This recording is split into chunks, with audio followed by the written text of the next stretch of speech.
వార్షికోత్సవం సందర్భంగా Meenakshi test tube baby centre Guntur నందు ఐవీఎఫ్ ట్రీట్మెంట్ పై 40% రాయితీ. సుమన్ టీవీ ప్రేక్షకులకు నమస్కారం. నేను మీ అనలిస్టు మందడి కృష్ణారెడ్డిని మాట్లాడుతున్నాను. అమెరికాలో రోజు రోజుకి మారుతున్న వీసా నిబంధనలకి హోరెత్తిపోయే పరిస్థితి ఏర్పడింది. H1B వీసాలకు సంబంధించి మొదటి రౌండ్ పూర్తయిపోయినప్పటికీ రెండో రౌండ్ ఉంటుందా, ఉంటే ఎప్పుడు ఉంటుందనేది ఒక క్వశ్చన్ మార్క్గా తయారైంది. ఇలాంటి పరిస్థితుల్లో స్టూడెంట్స్కి కూడా భయం ప్రారంభమైంది. స్టూడెంట్ వీసాలని ఇప్పటిదాకా ప్రాసెసింగ్ పూర్తి చేయలేదు, సోషల్ మీడియా బెట్టింగ్ ఇవ్వడం జరిగింది, మరి విద్యార్థులను సకాలంలో పంపిస్తారా లేదా, కోర్సెస్ స్టార్ట్ అయిపోయిన తర్వాత లేట్ అవుతుందా, ఈ అనేక రకాల భయాలతో కొట్టుమిట్టాడుతున్నటువంటి భారతీయులకి అమెరికన్ వార్త చాలా ఆనందాన్ని కలిగించే ఒక వార్త చెప్పింది. అది ఏమిటంటే, స్టూడెంట్ వీసాలని నిబంధనల ప్రకారం ప్రాసెసింగ్ అనేది స్టార్ట్ చేయబోతున్నాం. అది యాస్టిడ్గా నడుస్తుంది, దానిలో ఏమీ తేడాలు లేవు. ఎవరైతే స్టూడెంట్గా అమెరికాకు రావాలనుకుంటున్నారో వాళ్ళు F వీసాలు కానీ M వీసాలు కానీ పొందే అవకాశాలు ఉన్నాయి. F వీసాలు అనేది మామూలుగా జనరల్ కోర్సులకు వెళ్ళేటువంటి వాళ్ళకి F వీసాలు దొరుకుతాయి. టెక్నికల్ కోర్సెస్కి ఏమైనా వెళ్ళాలనుకున్న వాళ్ళకి M వీసాలు దొరుకుతాయి. F1 వీసాలు, M1 వీసాలు అవైలబిలిటీ ఉంటాయి. ఈ వీసా ప్రాసెస్లో ఎవరు వెళ్ళదలుచుకున్నారో వాళ్ళు 365 రోజుల ముందుగానే అప్లై చేసుకునేందుకు అవకాశం ఉంది. వాళ్ళు కోరుకున్న యూనివర్సిటీ వాళ్ళకు ముందుగా అడ్మిషన్ ఖాయం చేస్తూ లెటర్ పంపిస్తేనే ఇది సాధ్యం అవుతుంది. ముందుగా అమెరికా యూనివర్సిటీస్లో లేదా కాలేజెస్లో అడ్మిషన్కి ఆమోదం తెలపకుండా ఏ స్టూడెంట్ వీసా ప్రాసెస్ అవ్వడం చాలా కష్టం. కాబట్టి అదొక ముఖ్యమైనటువంటి నిబంధన. ఆ నిబంధన ప్రకారంగా స్టూడెంట్ వీసాకు అప్లై చేస్తే ప్రిస్క్రైబ్డ్ ఫీజు పే చేసి మిగిలినటువంటి సోషల్ బెట్టింగ్ ఇలాంటి నిబంధనలను కూడా ఫుల్ఫిల్ చేసినట్టయితే వాళ్ళకి ఓకే చెప్పినప్పటికీ వాళ్ళ ఎంట్రీ మాత్రం ఎప్పుడు ఇస్తారంటే అడ్మిషన్ వాళ్ళకి అక్కడ కోచింగ్ స్టార్ట్ అయ్యేకి ఒక 30 రోజుల లోపల, మొదటి రోజు నుంచి 30 రోజుల లోపల మాత్రమే వాళ్ళని అనుమతిస్తారు అమెరికాలోకి.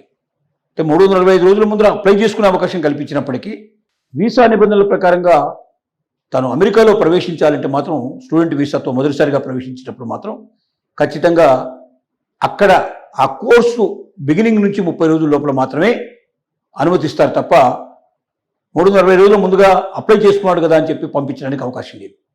ఎందుకు 345 రోజుల ముందుగా అప్లై చేసుకునేందుకు అవకాశం కల్పిస్తున్నారంటే ఈ సోషల్ మీడియా బెట్టింగు ఇవన్నీ కావాల్సినటువంటి మిగిలినటువంటి సర్టిఫికెట్స్ను కానీ ఆర్థికంగా బలంగా ఉన్నట్టుగా నిరూపించుకున్నటువంటి పత్రాలు కానీ ఇవన్నీ సబ్మిట్ చేయడానికి అవకాశం టైం ఎక్కువ పడుతుంది. కాబట్టి అవన్నీ లాస్ట్ మినిట్లో చెప్పినట్టయితే అవి తీసుకురావడం ఇబ్బంది అయినట్టయితే అవతల కోర్సుకు లేట్ అవుతుంది. అందువల్ల ఆ అకాడమిక్ ఇయర్ మొత్తం కూడా నష్టమైపోతున్న ఉద్దేశంతో 345 రోజుల ముందుగానే ప్రాసెసింగ్కి అవకాశం కల్పించారు. దీని లోపల ఎవరైనా స్టూడెంట్స్ అనుకోకుండా 5 నెలల పాటు అక్కడ ఎడ్యుకేషన్ కంటిన్యూ చేయలేని పరిస్థితుల్లో వెనక్కి వచ్చినట్టయితే మాత్రం తిరిగి వాళ్ళు అమెరికాకు వెళ్ళాలంటే ఖచ్చితంగా మళ్ళీ కొత్త వీసా కోసం అప్లై చేయాల్సిందే తప్ప పాత వీసాని ఒప్పుకునే అవకాశం ఉండదు. అంటే కోర్సులో చేరిన తర్వాత 5 months వెనక్కి ఏదైనా సందర్భంగా ఏదైనా ఎట్టి పరిస్థితుల్లో ఒకవేళ కోర్సును పూర్తి చేయలేని పరిస్థితి ఏర్పడితే మాత్రం వాళ్ళు ఖచ్చితంగా మళ్ళీ కొత్త అడ్మిషన్ తీసుకొని వెళ్లాల్సిందే తప్ప పాత అడ్మిషన్ మీద వాళ్ళు ఆ కాలేజీలో ప్రవేశించేందుకు అవకాశాలు ఉండవు. ఏది ఏమైనప్పటికీ స్టూడెంట్స్కి దీంతో పాటు ఇంకొక శుభవార్త ఏం చెప్పారంటే 1 year మీకు one time practical optional practical training ఏదైతుందో OPT అంటాం మనం, ఆప్షనల్ ప్రాక్టికల్ ట్రైనింగ్. ఈ ఆప్షనల్ ప్రాక్టికల్ ట్రైనింగ్ కూడా 1 year వరకు మీకు ఇస్తున్నాము. దీనిలో మరి స్టెమ్ వీసా గురించి ఎక్కువ చెప్పలేదు, ఎందుకంటే ఈ వీసా తర్వాత కానీ స్టెమ్ వీసాకు అవకాశం ఉండొచ్చు. కానీ నిబంధనలు మాత్రం తప్పనిసరిగా వర్తిస్తాయని చెప్తున్నారు. ఏమిటా నిబంధనలు అంటే, స్టూడెంట్ వీసా తీసుకున్న ఎవరైనా సరే మీరు ఎక్కడ పడితే అక్కడ బయట ఉద్యోగాల్లో చేయడానికి అవకాశం లేదు.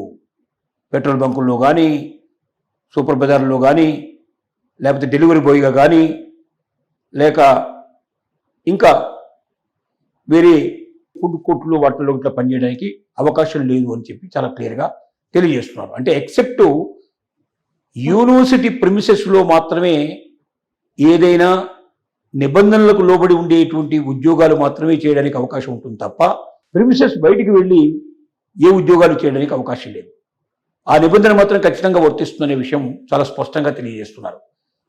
కాబట్టి ఇండియన్ స్టూడెంట్స్ ఎవరైనా అమెరికాకు వెళ్ళాలనుకున్న వాళ్ళు నిబంధనలు, గతంలో ఉండే నిబంధనలన్నిటికీ మేము ఒప్పుకుంటున్నాం, దాని ప్రకారం పంపిస్తున్నాం అనేటువంటి భావన కలిగేటట్టుగా వచ్చిన ఈ ప్రకటన చూసి మోసపోవద్దని మాత్రం ఖచ్చితంగా చెప్పక తప్పదు. ఎందుకంటే స్టూడెంట్ వీసా ఉన్నవారు ఎక్సెప్ట్ యూనివర్సిటీకి సంబంధించినటువంటి ఏవైనా అవకాశాలు, చిన్న చిన్న జాబ్స్ ఏమైనా అవకాశాలు ఉంటే చేసుకోవడం, లేదా ఏదైనా ఇంటెన్స్ ప్రోగ్రాంలో జాయిన్ అయ్యి దానికి సంబంధించిన కోర్సుల్లోనే ఇక్కడ జాయిన్ అయ్యి దాని నుంచి ఏదైనా అదనపు ఆదాయం పొందే అవకాశం ఉంటే తప్ప యూనివర్సిటీ ప్రెమిసెస్ అవతలకు వెళ్ళి తమకు ఇష్టం వచ్చినటువంటి జాబ్ చేసుకుని గతంలో లాగా స్వేచ్ఛగా ఆనందంగా స్టూడెంట్గా నేను డబ్బు సంపాదించుకుంటాను, నా ఖర్చులన్నీ ఇక్కడే నేను వెళ్ళదీసుకుంటాను, నేను నా ఫ్యామిలీ మీద ఆధారపడకుండా ఉంటాను, జాబ్ వచ్చేదాకా నేను ఇలాంటి పనులు చేసుకుంటానని మీరు అనుకుంటే మాత్రం ఖచ్చితంగా అది అగెన్స్ట్ ది రూల్స్ అవుతుంది. పట్టుబడితే వెంటనే మిమ్మల్ని శిక్షలు ఖరారవుతాయి, వీసా శాశ్వతంగా తొలగించబడుతుంది, నేరస్తుగా కూడా మీరు అక్కడ శిక్ష అనుభవించాల్సి వస్తుంది. ఆ తర్వాత వెంటనే దేశానికి వెళ్ళిపోవచ్చు తప్ప అక్కడ ఉండడానికి ఏమాత్రం కూడా అవకాశం లేదు. అంటే ఒకవైపున స్టూడెంట్ వీసాని H1B వీసాలతో సంబంధం లేకుండా, మిగతా వీసాలతో సంబంధం లేకుండా స్టూడెంట్ వీసాలని వేగతరంగా చేస్తామని చెప్తున్నారు. ఎందుకు చెప్తున్నారంటే అక్కడ యూనివర్సిటీస్ లోపల భారతదేశం వచ్చినటువంటి స్టూడెంట్స్ యొక్క సంఖ్య గణనీయంగా ఉంటుంది. ఒకవేళ ఇండియన్ స్టూడెంట్స్ లేకపోతే కొన్ని యూనివర్సిటీస్, కొన్ని కాలేజీలు మూతపడే పరిస్థితులు కూడా ఉన్నాయని చెప్పినా కూడా అతిశయోక్తి కాదేమో అనిపిస్తుంది. కాబట్టి అక్కడ ఉన్నటువంటి యూనివర్సిటీస్, కాలేజీల యొక్క ఒత్తిడి అమెరికా ప్రభుత్వం మీద విపరీతంగా ఉంది.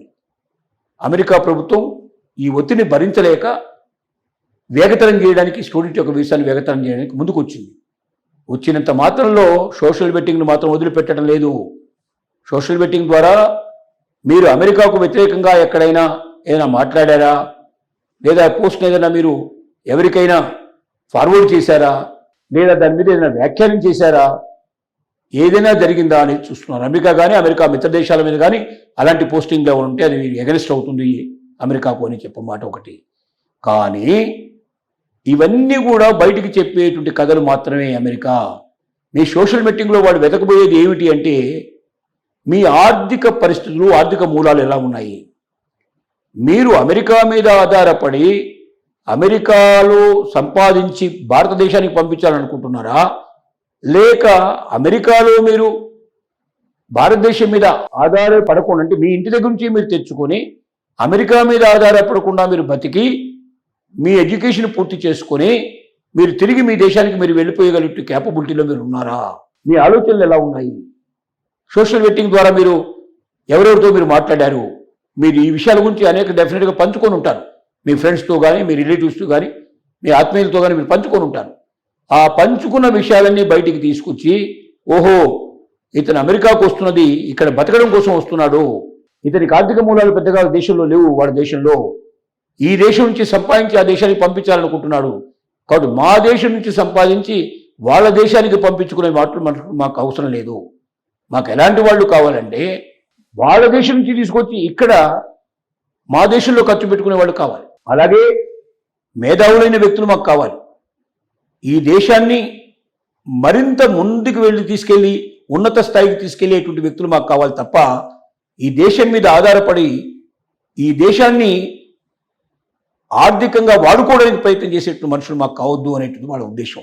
సోషల్ బెట్టింగ్ వెనుక ఉన్నటువంటి రాష్ట్రం ఇదే. మిగతావన్నీ పోస్టింగులు ఉన్నాయా లేదా అనేటువంటి చూసేదానికన్నా ఎక్కువ భాగం ఇది చూస్తారు. కాబట్టి అలాంటి పోస్టింగులు ఉన్న వాళ్ళు ఎవరైనా ఉంటే ఖచ్చితంగా వాళ్ళు దొరికిపోయే అవకాశం ఉంటుంది. తద్వారా మీ యొక్క ఆర్థిక మూలాలను అసెస్ చేస్తారు. మీరు శక్తివంతులైన వాడు, ఆర్థికంగా బలంగా ఉన్నారనుకుంటే మిమ్మల్ని రాణిస్తారు, బలంగా లేరనుకుంటే మీ అడ్మిషన్ని రిజెక్ట్ చేసిన ఆశ్చర్యపడాల్సిన అక్కర్లేదు. ఏది ఏమైనా ఇక భవిష్యత్తులో అమెరికన్ డ్రీమ్స్ అనేవి కలలుగానే మిగిలిపోయే అవకాశం ఉంది.